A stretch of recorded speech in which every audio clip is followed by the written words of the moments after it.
Good morning, welcome back to my channel inside outside explore. বলো তোমরা সবাই কেমন আছো? আশা করি তোমরা সবাই খুব ভালো আছো, সুস্থ আছো। আমরাও খুব ভালো আছি, আর আমরা তো খুবই ভালো আছি, কারণ আমরা যেহেতু এখন বেড়াতে এসেছি তোমার দক্ষিণ চব্বিশ পরগনা।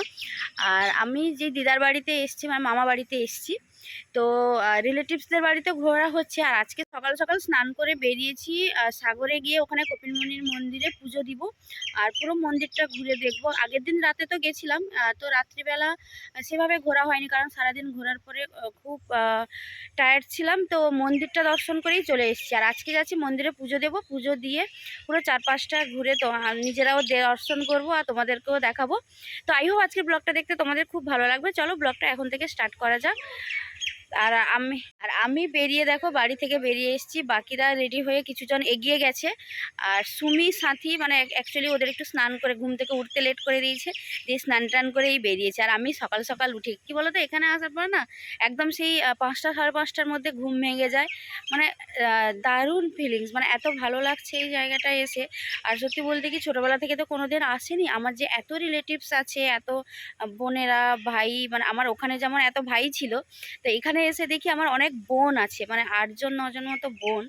তো সিরিয়াসলি খুব ভালো লাগছে সবার সঙ্গে দেখা হওয়ার পর। তো চলো এখন যাই, গিয়ে একদম মন্দিরে গিয়েই তোমাদের সঙ্গে কথা বলবো। আর ওরাও এখন রেডি হয়ে গেছে। কি হ্যাঁ হ্যাঁ কি এটা পিছনে যে আমি নিয়ে নিচ্ছি ওটা। ওড়নাটা না বেশ অনেক বড়।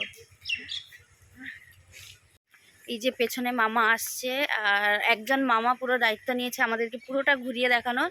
মামা কাল থেকে নিয়ে গিয়েই আমাদের ঘুরিয়ে সব জায়গাগুলো দেখাচ্ছে।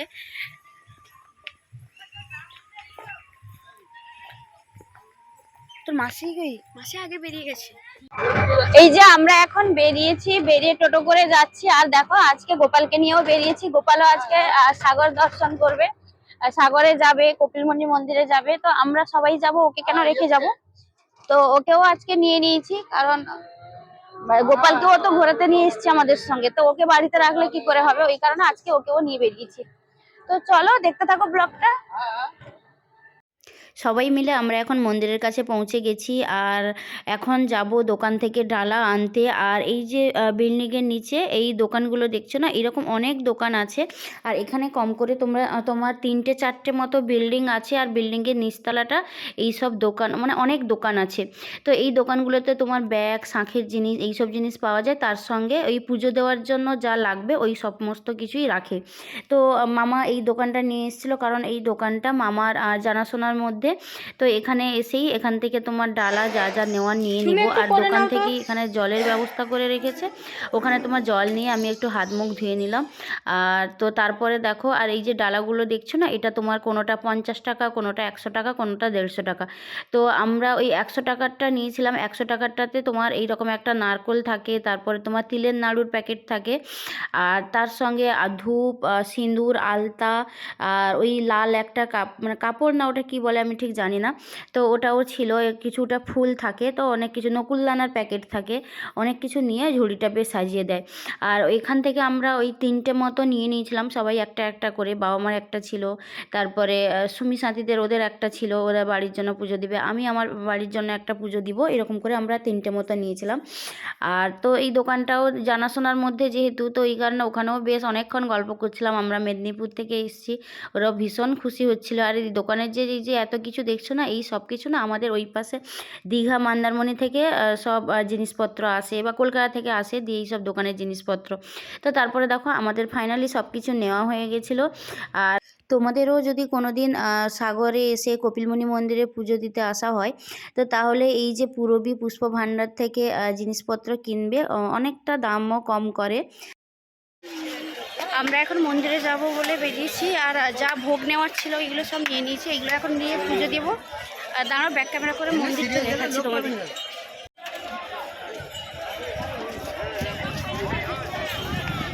খুশি হাতে এখন গোপাল, এই হচ্ছে কপিলমুনির মন্দির।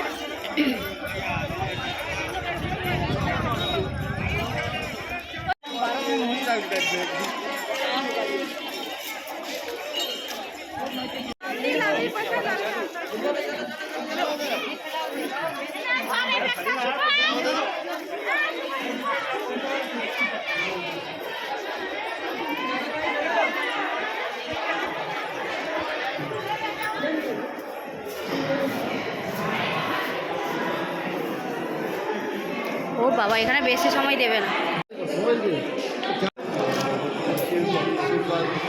No photo no selfie.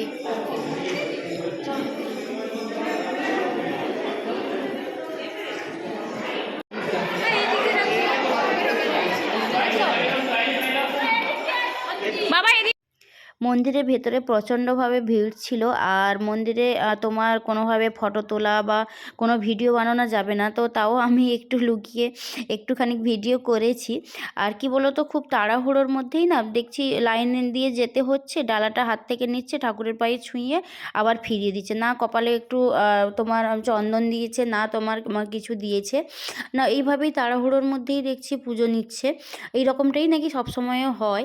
তো যাই হোক, ওখানে ভেতরে পুজো দিয়ে এসে আর তারপরে এখানে দেখো শিবলিঙ্গ ছিল, আর এখানেই দেখছি প্রত্যেকেই সিঁদুর আলতা যে নিয়ে এসছে, তো আলতাটা এখানে তোমার শিব ঠাকুর যে আছে ওইখানটায় তোমার ঢালছে, আর সিঁদুর একটু দিয়ে ওই সিঁদুরটা নিজেরা মানে নিজেদের জন্য নিয়ে যেতে পারে বা পুরোটাও এখানে দিয়ে যেতে পারে।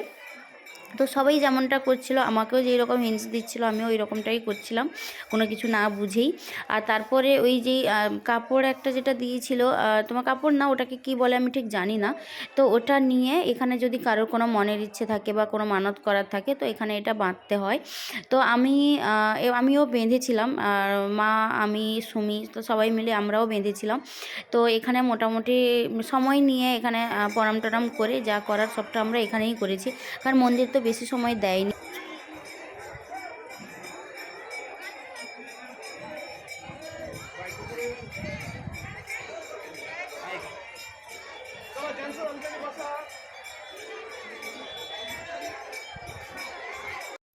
তো এই কপিলমুনির মন্দির ভীষণই জাগ্রত মন্দির। আর মানুষ বলে না যে অন্যান্য তীর্থ হয়তো বারবার করা যায়, কিন্তু সাগর তীর্থ একবারই হয়, মানে সাগরে আসার জন্য ওটা সম্পূর্ণ মানে কপালে যদি থাকে তাহলেই আসা সম্ভব হয়। আর সত্যি আমাদের কপালে ছিল, এইবার তো পুরো হুজুগে মানে আমি ফাইনাল করেছিলাম যে ঠিক আছে চলো, ওখানে যেহেতু রিলেটিভ আর সবসময় মামারা বলতো আসার জন্য, তো আমি বললাম যে ঠিক আছে যাওয়া যাক, ওই ইয়েতেই মানে একটা হুজুগে চলে এসেছি আমরা সবাই। তো এসে না এত ভালো কাটছে দিনগুলো, আর সত্যি মন্দিরে পুজো দেওয়ার পরে ভীষণই ভালো লাগছিল। তোমাদেরও যদি কোনো দিন সম্ভব হয় তাহলে তোমরা কোনো দিন সাগর আসার চেষ্টা করো, সাগরে এসে এই কপিলমুনি মন্দিরে পুজো দিয়ে পুরো সাগরটা ঘুরে যেও, ভীষণই ভালো লাগবে। আমি তো ভাবতেই পারিনি যে দক্ষিণ চব্বিশ পরগনায় এত সুন্দর সুন্দর জায়গা আছে বা এত ভালো এখানকার রাস্তাঘাট, মানুষজন, তারপরে তোমার মন্দির, মানে সব কিছু এখানে তোমার মন্দির আশ্রম ভরে ভরে, মানে অনেক মন্দির অনেক আশ্রম আছে। তো যাই হোক, মন্দিরে পুজো টুজো দেওয়ার পরে আবার সেই দোকানে এসে এখন দেখো কিছু জিনিসপত্র দেখছিলাম, এই কানের টাপগুলোও ভীষণ ভালো লাগছিলো। আর জিনিসপত্র দেখার পরে তারপরে ওইগুলো মামা সব প্যাকেট করে সব বেঁধে এখন সব ব্যাগের মধ্যে রেখে দিয়ে আমরা এখন একটু ঘুরবো। আর মামা এখন, আর যেই মামা নিয়ে এসছে আমাদেরকে এখন ঘুরিয়ে দেখানোর জন্য, তো ওই মামা আমাদের এখন ঘুরিয়ে দেখাবে আরও কিছু প্লেস, মানে সাগরটা যতটা পারা যায়। তবে হ্যাঁ, সাগরটা পুরো দর্শন করে পুরোটা ঘুরে উঠতে কম করে 3-4 দিন লাগবে, আর পায়ে হেঁটে ঘুরলেই ভালো, নাহলে একটা টোটো বুক করেও ঘুরতে পারো তোমরা। তো আমরা টোটো বুক করেই যেহেতু এসেছিলাম, টোটো করেই ঘুরেছি। আর আজকে মন্দিরে পুজো দেওয়ার পরে এখন বাবা দেখো ওই হাতে ওই যেটা পুজো দেওয়া হয়েছিল ওই দড়িটা সবার হাতে বেঁধে দিয়েছে, আমার হাতেও বাঁধলো। আর সকাল থেকে যেহেতু আমাদের কিছু খাওয়া দাওয়া হয়নি, তো এই কারণে আমরা এখন সবাই মিলে চলে গেছিলাম এখানে একটু কিছু হালকা ফুলকা খাওয়া দাওয়া করব বলে। আর যেহেতু সামনে সাগর মেলা আসছে, তো সাগর মেলার জন্য না প্রচুর দোকান, রেস্টুরেন্ট এইগুলো সব বসে গেছে, আর দোকানগুলো পরপর আসছে, মানে প্রিপারেশান চলছে প্যান্ডেল করে, মানে যেমন দোকানের যেই স্ট্রাকচার বানায় তো ওইগুলো সব রেডি হচ্ছে। তো তারপর আমরা এখন সবাই খাবো।